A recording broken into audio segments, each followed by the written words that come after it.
स्वागत है आपका हिंदी मस्त मूवीज चैनल पर। आज हम नेटफ्लिक्स की कोरियन वेब सीरीज हेलबाउंड एपिसोड 2 के बारे में बात करने वाले हैं। अगर आप एपिसोड 1 नहीं देखे तो ऊपर दिए गए लिंक पर क्लिक करें और एपिसोड 1 देखिए, या आप हमारे चैनल पर भी जा सकते हैं और एपिसोड 1 देख सकते हैं। तो चलिए शुरू करते हैं। कहानी वहाँ से शुरू होती है जहाँ एपिसोड 1 खत्म हुआ था, यानी कि फूड स्टॉल वाली औरत लॉयर के ऑफिस में आई हुई है और बता रही है कि न्यू ट्रूथ के चेयरमैन ने उसके डेथ का लाइव ब्रॉडकास्ट करना चाहता है। लॉयर शॉक हो जाती है और औरत से बोलती है कि तुम मना कर दो। पर ट्विस्ट ये है कि औरत बोलती है इस लाइव ब्रॉडकास्ट के लिए चेयरमैन ने उसे 3 बिलियन वॉन देने का फैसला किया था और बोलती है कि ये बहुत बड़ी रकम है, इससे उनके बच्चों की लाइफ सेट हो जाएगी, क्योंकि अगर उसका मरना तय है उसके बच्चों का क्या होगा, कौन देखभाल करेगा। इसलिए उसने ये ऑफर को हाँ बोल दिया है और लॉयर के पास इसलिए आई है ताकि उसके मरने के बाद वो 3 बिलियन वॉन उसके बच्चे तक सही सलामत पहुंच सके, उनकी आइडेंटिटी सेव करे और लॉ के अकॉर्डिंग उन्हें प्रोटेक्शन मिले। लॉयर मना कर देती है पर उसका साथी लॉयर हाँ बोल देता है। वो दोनों कमरे के बाहर बात करते हैं कि इस डील में औरत का कुछ नुकसान नहीं है, ये राक्षस सब इमेजिनेशन है, तो पैसे तो मिलेंगे, साथ ही एक अच्छा मौका न्यू ट्रूथ की असलियत सबके सामने लाने के लिए। इसके बाद वो लॉयर्स न्यू ट्रूथ के चेयरमैन और औरत के बीच एक लीगल कॉन्ट्रैक्ट बनाने के लिए रेडी हो जाते हैं। लॉयर अपने घर जाती है और अपनी बूढ़ी माँ से बोलती है कि दुनिया में होते रहे चीजों से उसे कुछ अलग ही डर हो रहा है। उसकी मॉम उसे तसल्ली देती है कि सब सही ही रहेगा। अगले दिन लॉयर्स और पुलिस डिटेक्टिव्स चेयरमैन के साथ उस औरत के घर जाते हैं। लॉयर्स कॉन्ट्रैक्ट में लिखे टर्म्स चेयरमैन को समझाने लगते हैं। चेयरमैन बोलता है कि उसे ज्यादा लॉ पता नहीं है पर उसे सब कंडीशंस ओके है, बट वो डेथ का लाइव ब्रॉडकास्ट इसी घर में होगा। दोनों कॉन्ट्रैक्ट साइन करते हैं और चेयरमैन एडवांस में ही औरत को पैसे सेंड कर देता है। इन सब के बीच चेयरमैन नोटिस करता है कि घर में सिर्फ वो औरत और उसके बच्चों की ही फोटोज है, कहीं पर भी उनके पिताजी के फोटोज नहीं है। चेयरमैन यही बात उस औरत से पूछता है और वो बोलती है कि वो एक सिंगल मदर है। चेयरमैन बदतमीजी से पूछता है कि बिना पिता के बच्चे कैसे हो गए, क्या वो लावारिस बच्चे हैं या ऑलरेडी शादीशुदा आदमियों का बेटा है। लॉयर बोलती है आप मेरे क्लाइंट के साथ ऐसे बात नहीं कर सकते। चेयरमैन बोलता है कि वो बस इस औरत का नर्क जाने का रीजन जाने की कोशिश कर रहा है। ये सब सुनकर औरत रो पड़ती है और बोलती है कि उसकी मौत तय है, वो बस अपने बच्चों का अच्छा फ्यूचर चाहती है। ये सुनकर सब चले जाते हैं। पुलिस लॉयर से पूछता है कि उस औरत के बाद बच्चों का कौन ख्याल करेगा। लॉयर बोलती है कि उसने किड्स का कनाडा में सेटल होने का सब इंतजाम कर दिया है। इसके बाद फिर से एरोहेड्स के आदमी लाइव स्ट्रीमिंग स्टार्ट कर देते हैं और बोलता है कि न्यू ट्रूथ ग्रुप वाले उस औरत की डेथ का लाइव ब्रॉडकास्ट करेंगे और लोगों को अब से भगवान से डरना होगा और भगवान की सुनना होगा। एरोहेड्स चाहते थे कि किसी तरह उस औरत के डिटेल्स भी बाहर आ जाते तो मजा आ जाता। इतने में एक आदमी को दिखाया जाता है जो एरोहेड्स का लाइव स्ट्रीम देख रहा है और वो सीक्रेटली उस चैट बॉक्स में औरत के डिटेल्स शेयर कर देता है कि वो औरत का एक फूड स्टॉल है और दोनों बच्चों के दूसरे बायोलॉजिकल फादर्स है। इन सब डिटेल्स के साथ वो औरत का एड्रेस भी शेयर कर देता है। यह आदमी और कोई नहीं बल्कि अपना मेनली डिटेक्टिव का कलीग है, इसलिए उसे सारे डिटेल्स पता है। ये जूनियर डिटेक्टिव डिटेल्स के साथ साथ औरत और बच्चों के फोटोज भी सीक्रेटली शेयर कर देता है।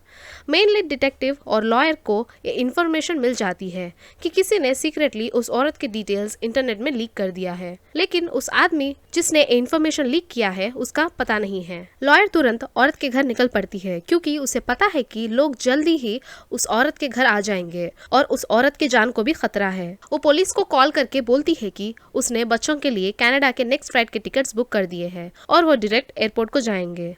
लॉयर औरत के घर पहुंच जाती है और तुरंत उनको लेकर एयरपोर्ट रीच हो जाती है। वो बच्चों को लेकर एयरपोर्ट के अंदर जाती है और उस औरत को कार में ही रुकने को बोलती है। बच्चे सेफली फ्लाइट में चढ़ जाते हैं। बच्चे फ्लाइट में बैठकर रोने लगते हैं क्योंकि उन्हें पता है कि इसके बाद वो अपनी मॉम से कभी नहीं मिल पाएंगे और बाहर वो औरत रो रही होती है क्योंकि वो कभी अपने बच्चों को नहीं देख पाएगी। इसके बाद मेन लीड अपने घर आ जाता है पर उसकी बेटी घर में नहीं रहती। कॉल कर पूछने पर वो बोलती है कि वो अपने दोस्त के घर एग्जाम्स के लिए पढ़ने के लिए आई है और सुबह वापस आ जाएगी। डिटेक्टिव ये सुनकर सो जाता है, लेकिन उसकी बेटी उसके दोस्त के घर पर नहीं है बल्कि चेयरमैन के घर पर है। चेयरमैन के पूछने पर वो बोलती है कि उसकी माँ की मरने की वजह वही है और फ्लैशबैक स्टोरी दिखाया जाता है कि उसकी माँ ने बोला था कि स्कूल से घर वापस जाते जब रास्ते में उसके डैड के ऑफिस में कुछ कपड़ों वाला बैग रख दे, पर रास्ते में रहे एक कुत्ते को देखकर वो अपने पिता को कपड़े देना भूल जाती है और घर आ जाती है।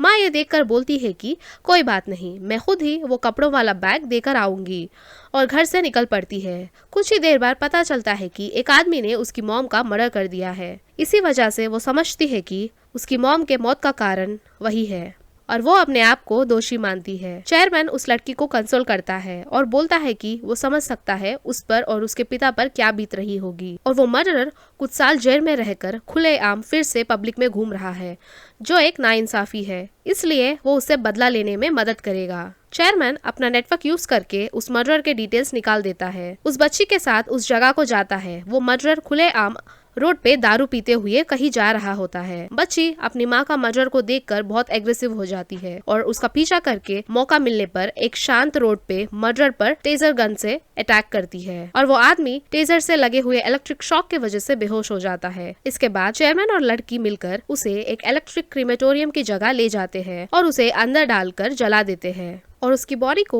एक सुनसान एरिया में फेंक कर चले जाते हैं।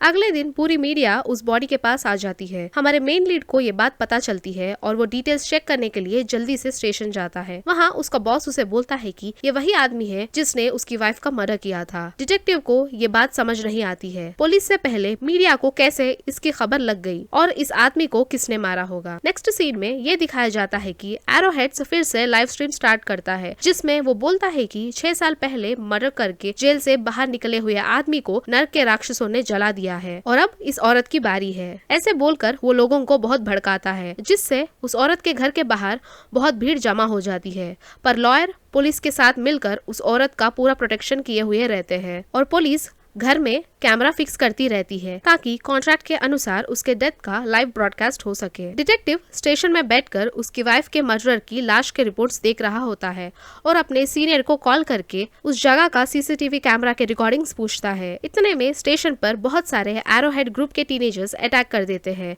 क्योंकि उनके ग्रुप मेंबर्स को पुलिस ने वहाँ की जेल में रखा था। थोड़ी देर में सिचुएशन कंट्रोल हो जाती है। कहानी आगे बढ़ती है और उस औरत के मौत का दिन आ जाता है। मीडिया भी आ गई है और न्यू ट्रूथ के ग्रुप मेंबर्स घर की दीवार तोड़कर पूरा इंतजाम किए हुए हैं ताकि न्यू ट्रूथ के मेंबर्स ये सब अपने आंखों के सामने देख सके। कुछ ही समय में न्यू ट्रूथ के वीआईपी मेंबर्स मास्क पहन के आ जाते हैं। ये वही लोग हैं जो न्यू ट्रूथ ग्रुप को फंड करते हैं और आकर औरत के सीधा बैठ जाते हैं। इतने में लॉयर के लिए एक कवर आता है, लेकिन टाइम कम होने के कारण उसे वो पढ़ नहीं पाती है। डिटेक्टिव अपनी पूरी स्क्वाड टीम को लाया रहता है क्योंकि जब राक्षस आए तो उन पर अटैक करके औरत को बचा ले। उस औरत को अकेले चेयर पर बिठाकर सब दूर हो जाते हैं। काउंटडाउन शुरू हो जाता है 10, 9, 8 और यहीं पर एपिसोड 2 खत्म होता है। क्या पुलिस उस औरत को राक्षस से बचा पाएगी? क्या वो राक्षस औरत को मारने सच में आएंगे या चेयरमैन एक फ्रॉड है?